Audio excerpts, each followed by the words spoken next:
welcome back to my channel. My name is Jackie and today I'm here for Vlogmas Day 1. In this video, to kick off Vlogmas, I'm going to be doing both my fall wrap-up as well as my winter TBR. So fall did not go according to plan as far as reading. I only finished one book, which was a massive undertaking to say the least, so I'm not terribly mad at it, but I am hoping to pick up back to speed with my winter TBR. A lot of my plans for the rest of the year are very, very ambitious, as you guys will see once we get into the TBR portion of the video. But yeah, without me rambling on any further, this might be a little bit of a long video. Let's jump right in and get started. For the one book I did finish in the fall, it's going to be, again, a book that I started actually 4 months ago and finally finished at the tail end of November. And it was a massive undertaking, to say the least, and that was The Stand by Stephen King. If you guys are brand new to the channel, I actually hosted a read-along from July to October for The Stand, and the live show happened at the very tail end of November. I'll have it up in the cards for you guys if you're interested in hearing my thoughts on it. It's completely spoiler-free. There's no spoilers whatsoever in that live show. Stephen King's dystopian novel. It is 1,100 pages long, and it is following a set of characters who are surviving the plague. It's very similar to what happened during COVID. And we're following them as they're trying to build up their society, build it back up from what basically is ruins to a somewhat functioning society. And there is all sorts of different characters we're following. There's all sorts of good guys, bad guys, all that jazz. I started this in July, right as the read-along started. And again, it took me until the end of November, well past when the read-along actually ended, to finish it, because I honestly struggled a little bit for this book, guys. I mentioned in the live show, again, which is up in the cards if you're interested, that if I had not read it for a read-along, I might have DNF'd it. And I think it's just I picked the book up at the wrong time. It's just generally a busy time of year for me, so I think if I had picked it up at any other time of year, I might have been okay, but I really did struggle to finish it. I was listening to this on audiobook, which definitely helped me finish it in the end. Like I said, I would have DNF'd it probably otherwise, but that wasn't the case. I have a lot of mixed emotions, though. The first 650 pages, I would say, I honestly was utterly bored because we're following so many different characters and it's a little bit info dumpy. I couldn't keep track of everybody and what their role in the society were. Once it hit the halfway mark, though, I feel like it flew by. I'll save most of my thoughts for the live show so you guys can check it out if you're interested. But once the plot really picked up, I was so invested in it. Again, I was listening to an audiobook. I would get lost in time, and before I knew it, 2 hours had slipped by and read like 300 pages of the book. So I really did enjoy the second half, but the first half was definitely a struggle. But overall, I don't think it's a bad book. It's definitely worth your time if you're a King fan like I am. Be forewarned, there is some trigger warnings you should probably check out before diving in. But in the end, I did give this a 3 out of 5 stars. On to my winter TBR. So with this TBR, I have a lot of big, chunky books, which anybody who knows me knows that's just my jam in general, but especially during fall and winter, that is what I want to read.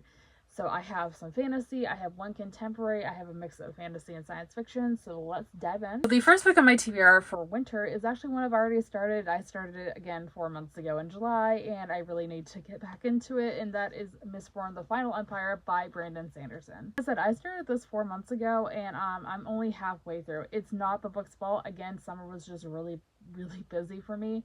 So it's definitely not the book's fault, it's just me. This is an adult fantasy novel. It's kind of a mix of fantasy and science fiction, I would say.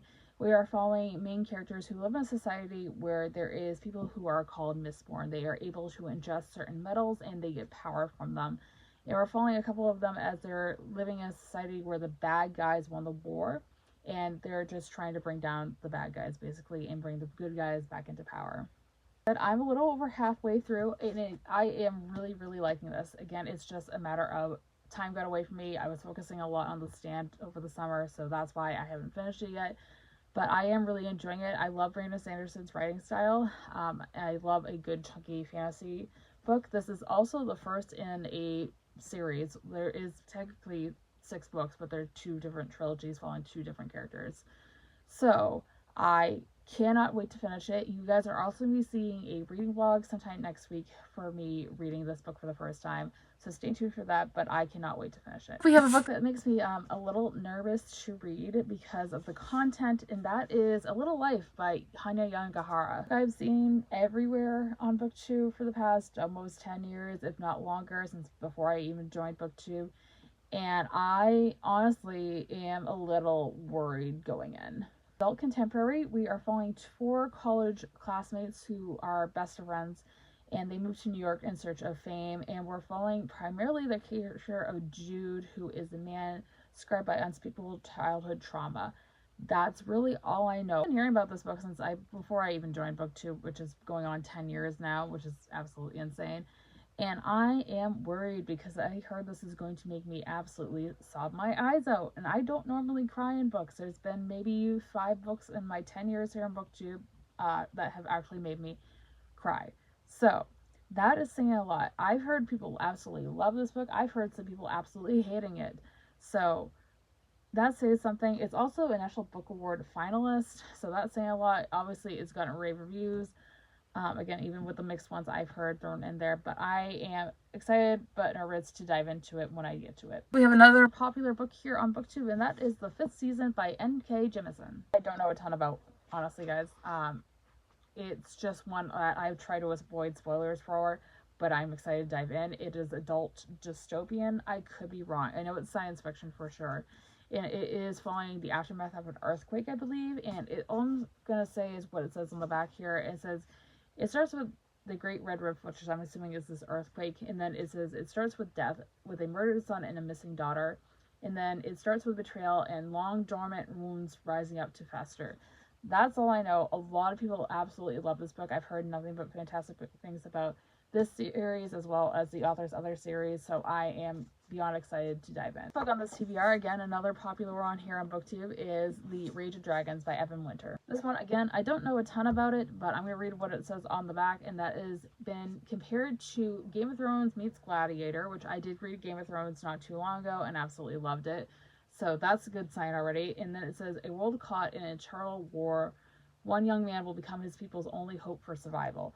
So that's all I know. I believe it's also African inspired, so that's really interesting. Again, I've heard nothing but great things about this series, as well as the 5th season. These are 2 I'm most excited to dive into when I get to them, so I can't wait to give it a shot.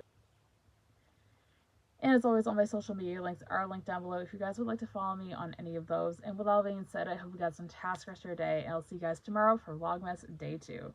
Thanks for watching, everybody. Bye.